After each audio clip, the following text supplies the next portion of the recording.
On June 17th, 2018, which, believe it or not, was 5 years ago today, a confused, ugly little 20-year-old man-child started a brand new YouTube channel focused on his longtime passion, mythology.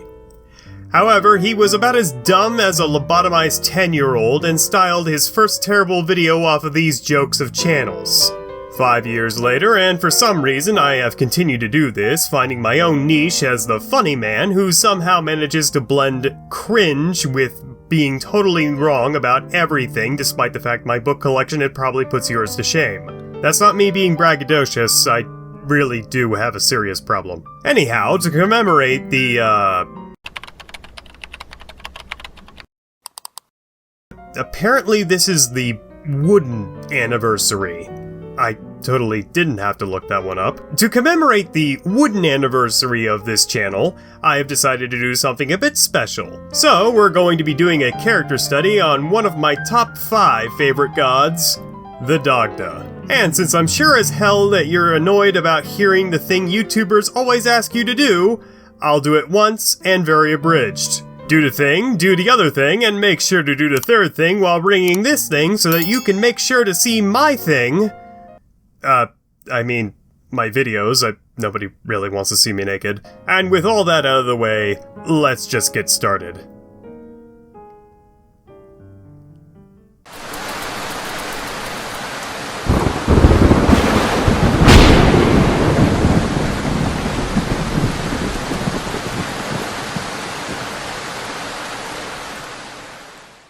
Before we begin today's video, let's all have a moment to kiss Oxford Publishing's ass. This is but one of many written sources I have used in today's video, but apparently, despite this book being published the same year I was born, I'm technically not even allowed to read it. At least a digital copy from Oxford's website.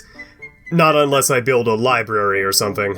However, like my penis after a few drinks, you can't keep a good book down. I just so happened upon this little nugget at the creatively titled Used Bookstore, and I genuinely think that it was gifted to me by the Tuired following my bitching in the Morian video. Legit, this book is from 1998, and it's actually in great condition despite the fact that it has a story to tell, as inside I found an old bookmark from the Los Angeles Library, as well as half a plane ticket from LAX to fucking Dublin, Ireland itself. Smoking seat. Anyone remember that? I have no idea how this thing, which was housed on literally the other side of the country and made at least one trip overseas, happened to find itself at some shitty bookstore in Ohio, on shelves almost exactly when I needed it. Not before the Morian video got out though. I'm still kinda pissed about that. The fact I'm probably one of the only people in this area of the country to appreciate this book makes my headcanon that this was divinely sent to me by the Dagda himself.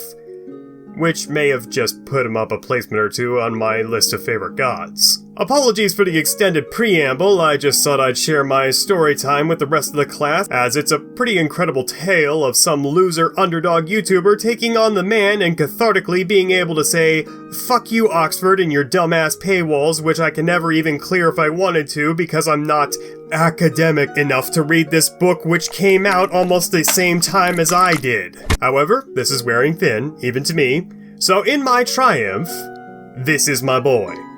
And none of you are allowed to diss him. Just me, because I realize that this is the third mythological character study in a row concerning a specific mythology. It may be the first time, but spoiler alert, it won't be the last. Actually, axe that we already did that.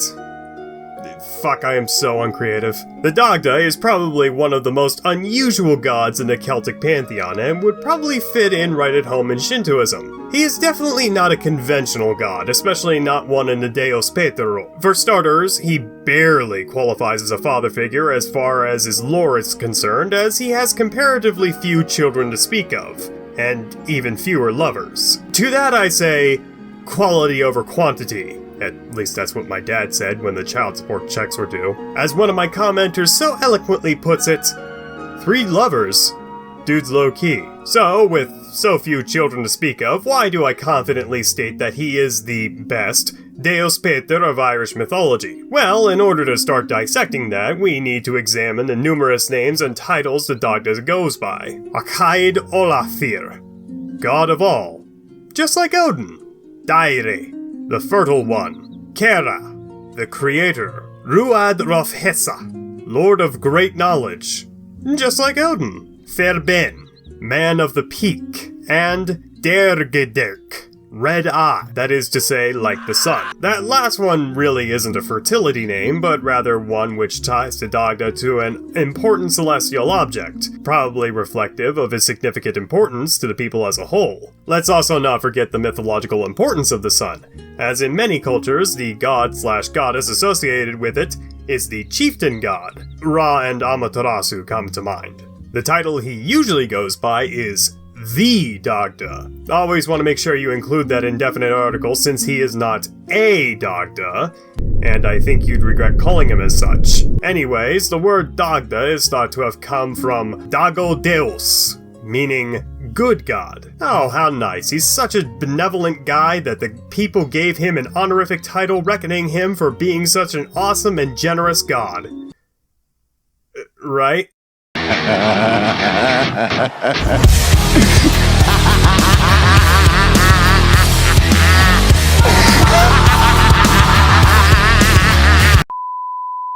Actually, good, in this case, refers to his ability on the battlefield. So it's mostly his enemies who call him the good god because he's so damn good at euthanizing them. If they were dogs, they'd just call him PETA. Good, as it pertains to the Celts, is a little bit different, and kind of a weird translation. So, Dagda is more akin to saying multi-skilled or multifaceted, as he is said to be a jack of all trades, master of all of them. He's a craftsman, a king, a magician, a musician, and of course, a bloodthirsty warrior. Need more parallels to other airborne fertility figures? You know I've got them on deck. So, the Dagda totes around this big-ass club called the Logmor. So strong it can kill 9 men with a single strike. Apparently, this thing is so big it has its own wheelchair so the Dagda can funk walk in front of it, toting it around the land, leaving behind wheel impressions so wide they are described as big enough to separate the provinces. This massive size has led to quite a few parallels being drawn to Thor's magical hammer Mjolnir. However, unlike Big Hammer Bro, the Dagda is so strong he doesn't need a magical strength-doubling belt to wield it. It's not that I'm doubting the mighty Thor's strength. I'm just saying in a one-on-one, it'd be a bigger wash than like 90% of Dragon Ball fights. As far as blending fertility and battle prowess goes, let's also not forget that this is the same dude who, on the eve of battle, is forewarned of his demise by Death herself, only for him to fuck her so good that she takes it all back and instead prophesies the doom of his enemies in especially brutal fashion. If you don't know exactly what I'm talking about, go ahead and follow that link in the top right corner to my video on Morien, another one of my personal favorites. But wait a moment. You may be asking yourself why I would draw a parallel to Thor specifically, as he doesn't really count towards being a Deus Pater. It's a bit complicated, as Thor and his attested father Odin are split from the same archetypal character. Not to mention, it's theorized that Odin wasn't even originally the king of the gods.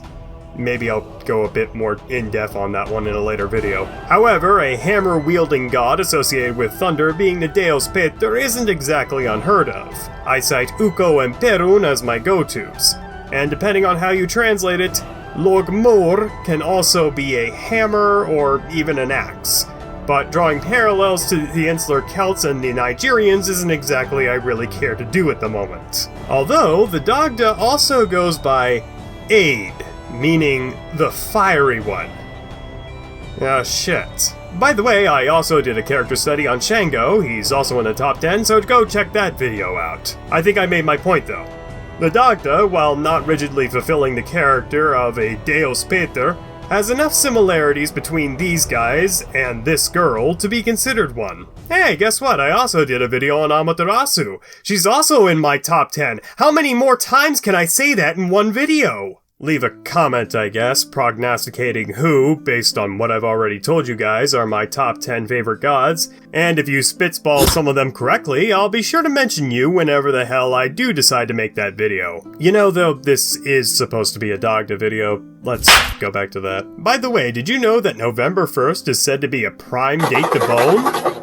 Well, it's all thanks to this guy! So, way back in the day, Halloween was known as Old Hallows Eve, with the eve in reference to the most sacred of Celtic holidays. Samhain. Actually, Dr. Loomis, it's pronounced Samhain. I know what it looks like, but I'm serious, they pronounce it... Samhain. October 31st. That holiday, meant to commemorate the aforementioned union between the Dagda and the Morian, among other things. However, the Celtic New Year is meant to be the Dagda's orgy day, as he also has sex with Indech, daughter of a warrior who suspiciously has the same name as her, and Boand, goddess of the Boyne River. However, while our boy here is grabbing his fair share of snatch, like any business who is lying to their customers, he's buying at wholesale and passing the savings on to you. So because the day is so sacred to the Dagda, Samhain is thought to be the best time to conceive a child, and destine them from greatness. Oh, I'm helpless. Feed me, change me. So fellas, if you want your son or daughter to not be a total disappointment, save the date for November 1st, and make sure you get lucky, cause 9 to 10 months later, you'll, supposedly, have a happy, healthy baby who will grow up to put you in a nice little nursing home where you can rot away and die away from the rest of the family. Speaking of family, it comes as no surprise that the Dagda has numerous children, all of which he provides for with the exceptionally magical Koriansik, a cauldron said to refill itself with food as soon as it is emptied. The cauldron was an important relic among the Celts, as they were commonly used in funeral rites and for making religious vows. So it follows that the main badass of the gods would have a special cauldron, which I'd like you all to put a pin in for later. I know I say that a lot. That's not to say it's the only food supply he has, as the Dagda, as a god of fertility, is said to have an ever-replenishing fruit tree and a pair of pigs. One, I guess, is just a pet, while the other one is constantly on a spit roasting over an open fire, and, you guessed it, supplies a limitless amount of meat, or as I would like to think of it, an infinite supply of bacon. The Dagda is the unofficial god of bacon. Why in the ever-loving fuck did the Irish give this guy up for someone who's not even allowed to eat pork? Holy fuck, dude, the Dagda is actually making me understand where the neo-pagans are coming from. Anyway, back to his family. So, we have some conflicting accounts as to his parentage. Obviously, who wouldn't want to claim this as their son? So, like 99% of the sources I read attest that he is the son of Ithne, and thus the grandson of Balor and the brother of Lu. But what about that other 1%? Enter Peter Beresford Ellis, whom I will cover a bit more extensively on my eventual remastered edition of the Celtic creation story. What you need to know is that Beresford is a very accredited writer with regards to the Celts, but makes some very, outstanding claims with absolutely no internal citations. And yes, I'm aware there is a select bibliography listed in his books. I have not read nor verified the information contained within all of these books, though I have noted that Ellis has, on occasion, cited himself.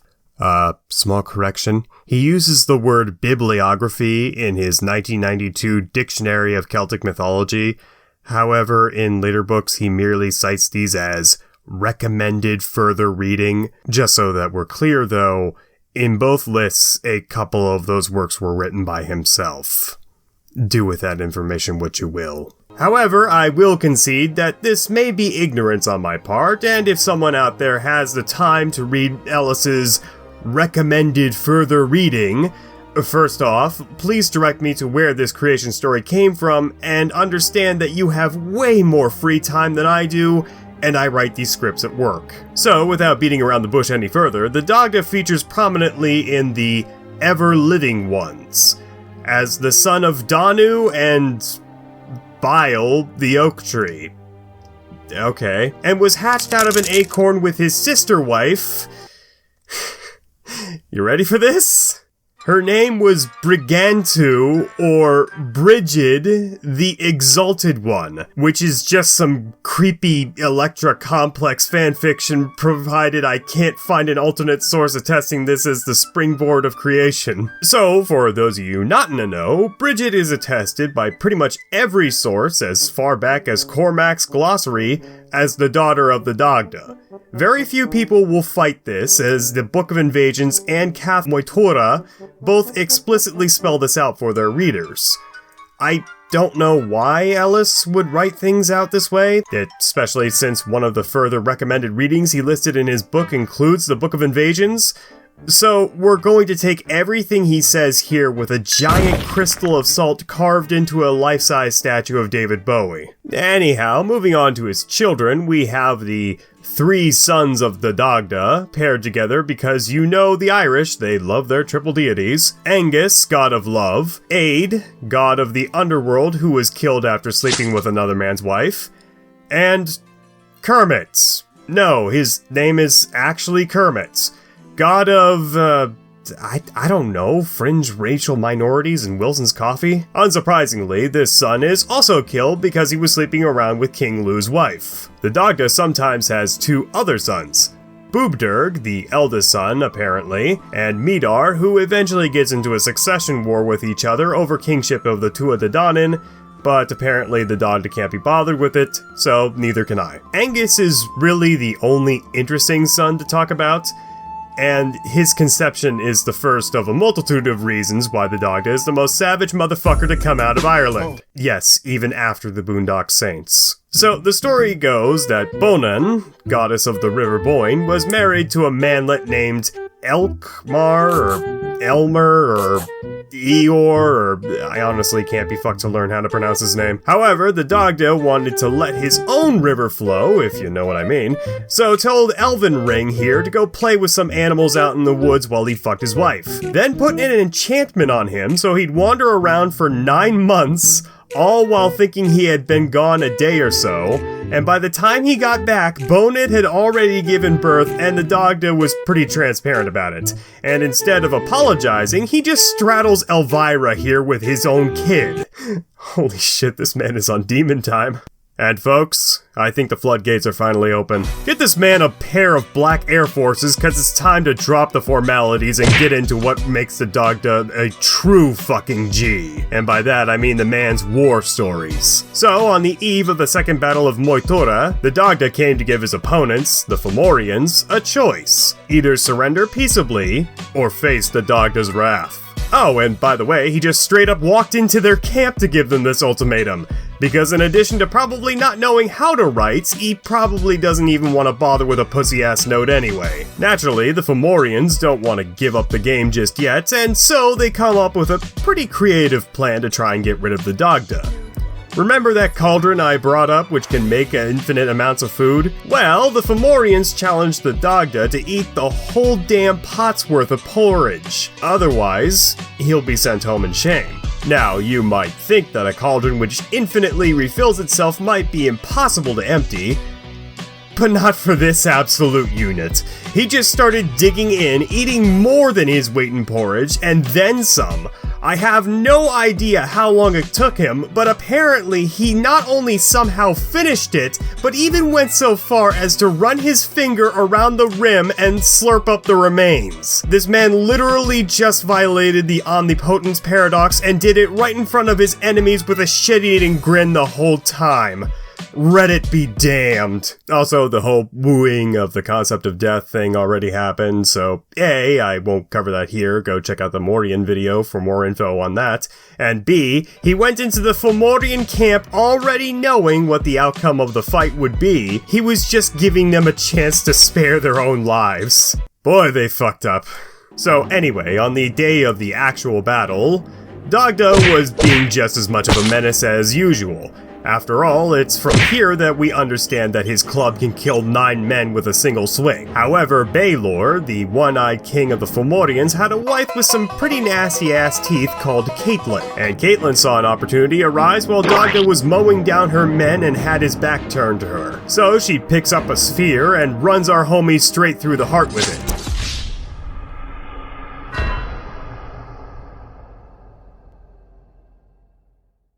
According to some accounts, this is where the Dagda finally dies.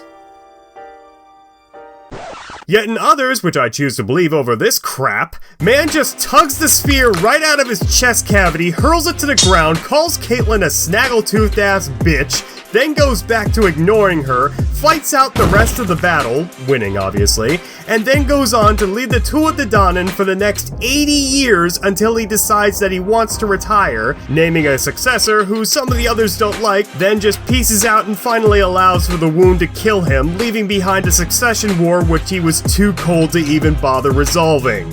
Sounds like something my dad would do had he not bet the house on DraftKings. Not sponsored in any way, but thank you, DraftKings, for bankrupting my father. So, finally, Morian shows up and ends the battle right then and there by screaming really, really loud, driving the Fomorians into the sea. And despite her prophesizing the end of the world, the two decide to get drunk and throw a party, one of them suggesting that the Dagda should play something on his magical harp, only to find out that the harp had been stolen. This can only end badly for the dumbasses who decided to steal it. So the Dagda gathered up Ogma and Lu and decided to get the harp back. One small problem, the harp was housed in a massive fortress where a large chunk of the Fomorian army was encamped, meaning the trio couldn't just waltz in there and get it back.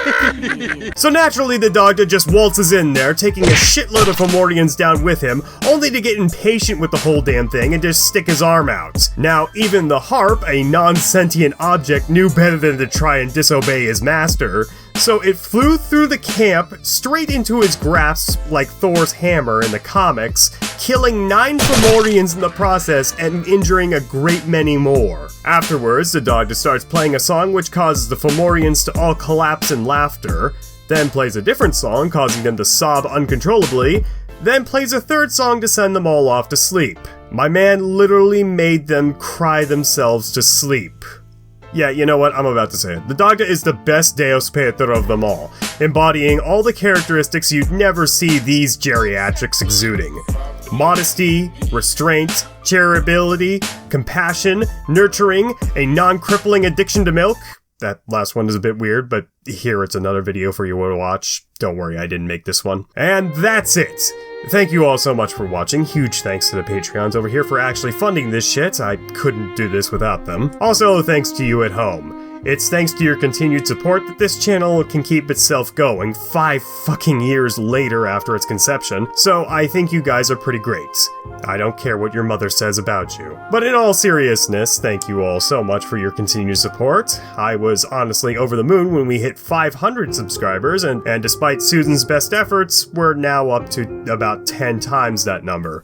So really, I can't thank you all enough for the support over the years. And with that, I am finally going to take a break from Celtic mythology, but you best bet that I have plenty more videos lined up for you all. So stay tuned, ladies and gentlemen, and until next time, have a God's blessed day.